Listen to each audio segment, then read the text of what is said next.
Growing up in a mission house and being raised by a pastor, I think a lot of people have always thought that I myself would get married to a pastor because I was a worshiper, or maybe I would get married to a musician, or probably somebody that played quite a big role in the church environment.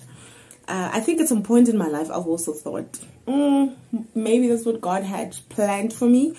But little did I know that my journey to meeting my husband, God had already prepared. Hi guys, welcome to All Things Octavia. My name is Octavia and thank you once again for joining me. And today it's such a beautiful day for me because my husband finally agreed to do a video with me. Say hi, babe. Hi. This is my husband, you guys. CD Solid Ojani. My best friend, my go-to guy, my #1 fan, my yongin, don't you?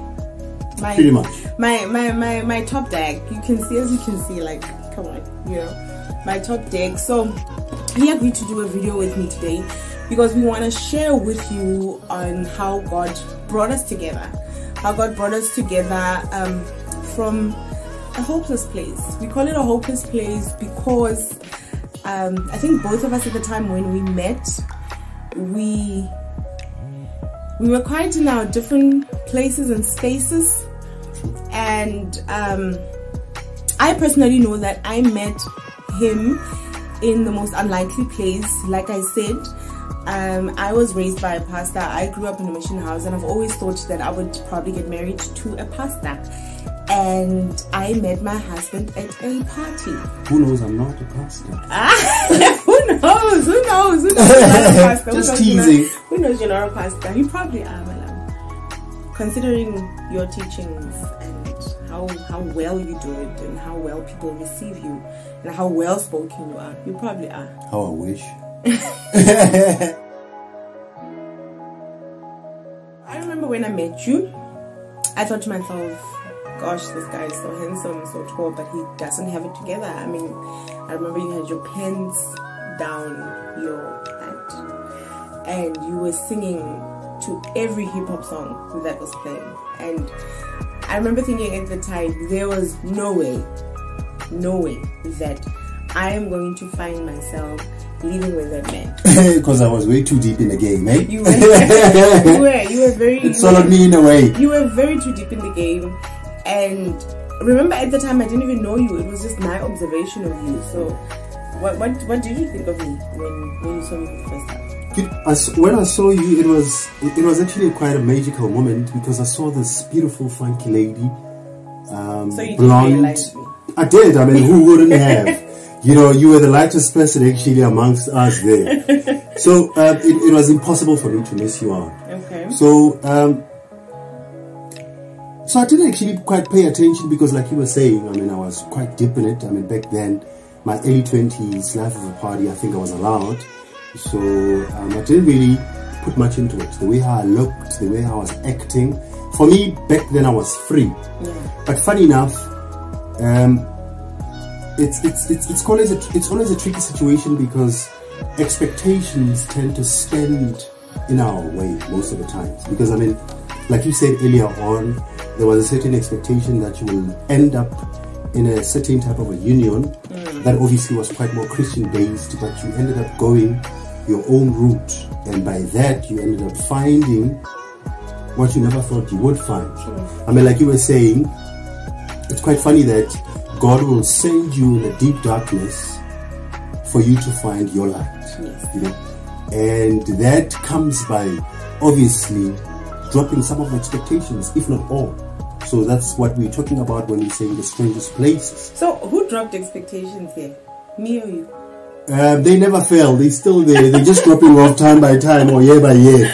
You know, because we still have. Who doesn't have? No, but I think in this case, my expectations were dropped because I, for one, knew that I would never, ever in a million years be seen with the kind of men that you were. I know there. I dropped my expectations because the next day I went to church. You did. And I mean, I didn't go to church after a while. But I think you were just trying to please me. Guys, my husband went to church the next day with me. So, okay, I'm not going to tell you the whole story, but okay, we met. We'll make an episode for that. Yes, we met. Fast forward to the next day. Okay, fine. He dropped me off, and then the next day he sends me. He says he wants to see me, so I tell him that no, I'm going to church. He's like, no, I'm going to church with you. And he was stuck with me in church for 4 hours, sitting separate from me, by the way, which was the most annoying thing for him. That's why I don't go to church. Or I didn't go to church. Back then. Let's edit that. Okay, we're not going to edit anything. We're not going to edit anything because, guys, it took me such a long time to get my husband to do this. And disclaimer, my husband is a teacher, so most of the time you will hear him teaching, which is what I love about him, and I get to learn a lot. So he's more of a teacher than a socialite. Like, yeah, I don't like sharing my private life. Truly, like yours truly. The mystery. So yeah, teachable moment for meeting somebody. Teachable moment for meeting somebody in unexpected places. I think the reason why we all go in for expectations, I mean, like, there's nothing wrong with that. The reason why we're going for expectations, they make us feel safe. Yeah. Because, you know, if say maybe you're doing things in a quite common ways, you know that you can't expect any surprises. Yeah. You know, everything is quite set for you. You don't have to gear yourself up to prepare yourself for something that you don't know. So people go for their expectations, not in a bad way, but in a way that it saves them a drama. Because, I mean, remember what we had to go through. Here you are, you're meeting me with the life of a party. Here you are, you're a staunch Christian. Church girl. A church girl. I mean, you know, you're for the people that know you, they know that your upbringing it's quite more church based, you know. And you jumping into this ship. This guy is an unruly guy. Back then, guys, I used to look like a free spirit, as they call them, you know, the way how they say it. I mean, there was a lot that I was doing, but I think it also comes with age, you know, as to where are you in your age, and I mean, how far are you allowing yourself to grow? Because most of the things, we don't grow because we don't give ourselves a chance to make a mistake. So back then, I was allowed, but then, funny thing is, once then you are in that dark place or in that uncomfortable place, you somehow then gonna have to learn to live with it, because it's not gonna be always a life of a party. Yeah. And I think you guys know there's a lot that can go wrong in that place. Yeah. So I think teachable moment is expectations. You know, like not always knowing that. Or always setting your expectation, giving your expectation about. Am I right? Or dropping them all together. Okay, one by one, though, not all at once. Not all at once. Together. Teachable moment, dropping your expectations all together, but not all at. So when I met you, my love, I always said I was broken. I'd always said I was broken, but you would always say, no, I'm not. No, babe, you're not broken, because I think I was defining myself as broken because I was coming from a very bad relationship, trying to heal from that, and I was at a place of having lost hope. But you would always say to me, no, I'm not broken. What did you mean by that? Because I felt broken. I actually feel that I met you broken, and God put me together by placing you in my life at the right time. Oh, that's a big responsibility that you're giving me. But nonetheless, let me just try to chip in there, man. Right. Well, I think, you know, we need to be very careful about this small window called words, you know, because if I say something it's broken, it might mean different things to different people, but eventually we make a mistake by thinking that anything that is broken is useless, or anything that is broken is dysfunctional. I say this because I want to pose a question to you. everybody that's listening and everybody that's looking at us, to say, who is not broken? You know, because I think it's part of it. If you have an expectation, somebody doesn't meet it, it causes some form of pain. In a way, it might lead to heartbreak, or somebody might be broken in a way. You know, any sort of hurt or pain, that's what actually gets to define what broken is.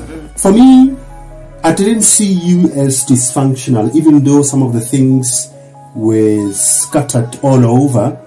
And who is not? Because I mean myself as well, which is it's an episode for another day, because I don't like sharing about my life, but because I'm on this channel, I'm going to have to do this. It's going to be the most difficult thing I'll ever have to do, because I mean back then as well, I had a good puzzle, but all the pieces were put together, were actually misplaced in a way, scattered all around.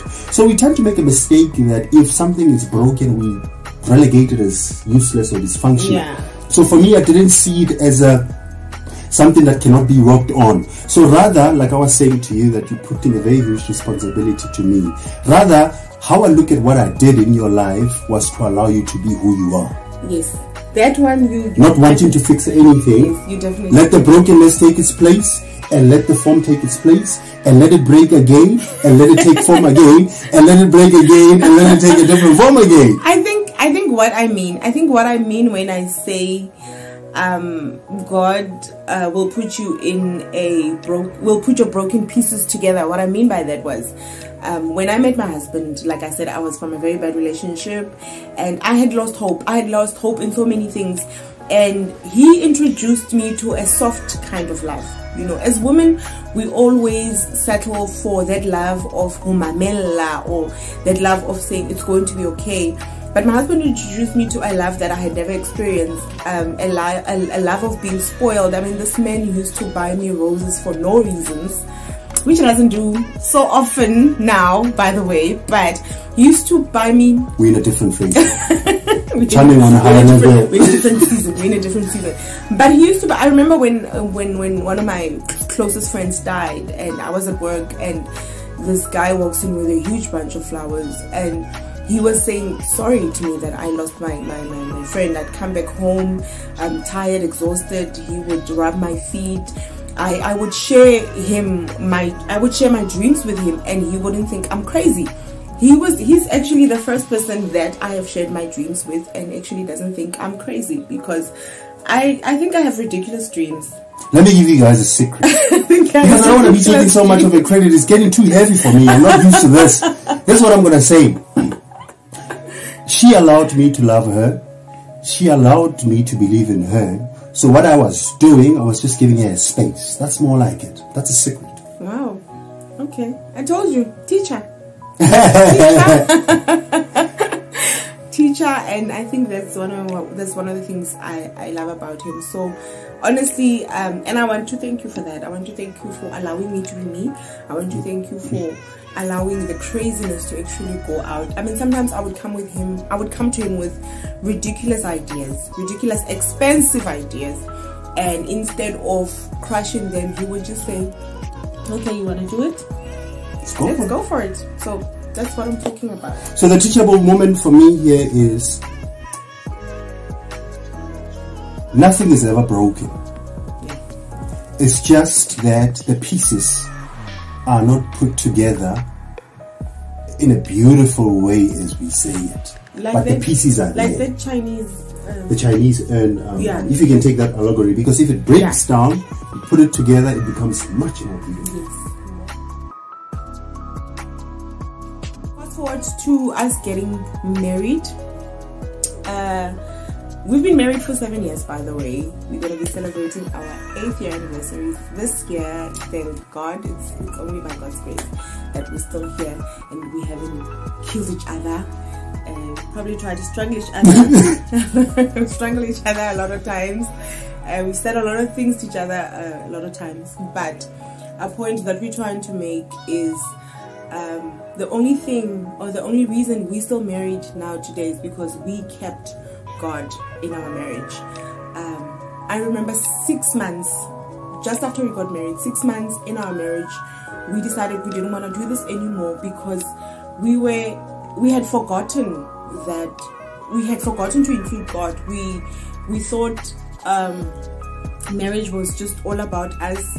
Our 3-month phase had passed, you know, of all the lovey-dovey kind of things, and yes, and now we were now really getting into this marriage thing, and we were fighting about the smallest things. We were fighting about which church to go to, we were fighting about which furniture to keep into the house. I remember it even came to a point where we had to sell all our furniture because he had come with his own things, I had come with my own things, and you know, you just bump a fridge and you take it personal because it's my fridge we're using. Such things can rock the boat, eh? Believe it or not.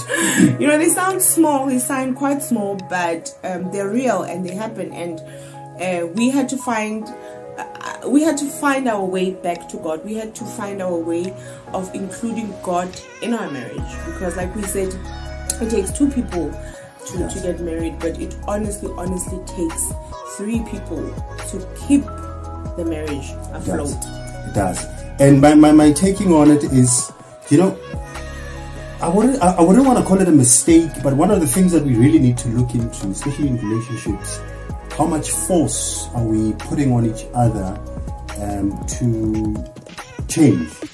Because that alone, it's not only a trap, but it's a death sentence of the relationship. Because the moment when I put a certain force on you to become a certain person that you're not, who knows, the person that I want you to be, it's not going to be the person that I want to love. Yeah. Because it's more like changing it. So by embracing the third person, like she's saying, it's more of we decided to take that an allowing approach. Yeah. You know, we allowed each other, we gave each other a platform. Like I was saying earlier on, that it's more of allowing the person to be the best that they can ever be. Because if you push back, or if you're applying a certain force, you might not like what's going to come out. And we all know that God is a God of peace, you know, God of love. He never forces himself. So eventually, or automatically, by not pushing ourselves around or pushing each other around, we made a space for God to be present, to be part of the relationship. Yeah. You don't necessarily have to stand on a hill now and invite him to come in. It's just to deploy a more lovable approach. Allow a person to be who they want to be. Because God is love. At the end of the day, God is love. And I think us giving God platform in our marriage made us even realize that the things that we loved doing together. I remember there was a time when fellowshipping with other Christians was a huge part of our lives. We used to look forward to being in the church environment, looking forward to fellowshipping with other Christians. And there was also a season of us of bringing change and living our purpose. So when God is your foundation, you can easily leave your purpose in your marriage, because we found ourselves creating, or we found God rather creating platforms for us in our marriage to live a purposeful life by serving God and serving people, and by bringing change into the world in our different platforms, in our different gifts. So I think allowing God did not only bring us closer together, but it also allowed us to live purposefully.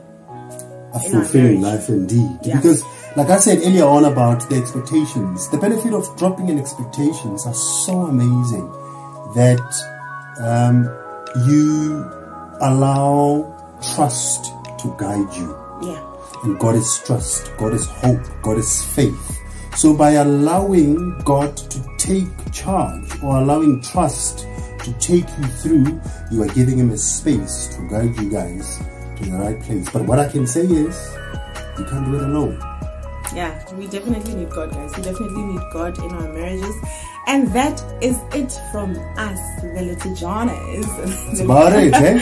The Little Johnnies. And thank you once again, babe, for joining me. I know it was not easy for you.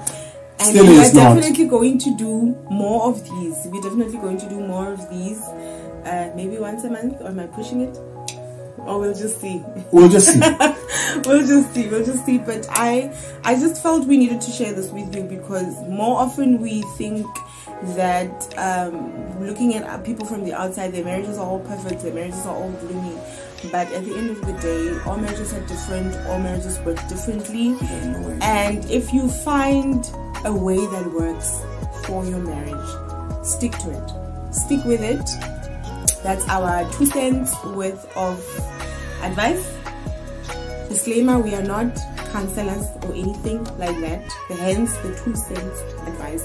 But thank you again for joining us. Please comment below of your marriage, about your marriage, how you met your husband, how you met your wife. We would love to hear from you. And also, how has God changed your marriages from when you got married until now? Do not forget to subscribe, do not forget to like, till we meet each other again. Thank you very much.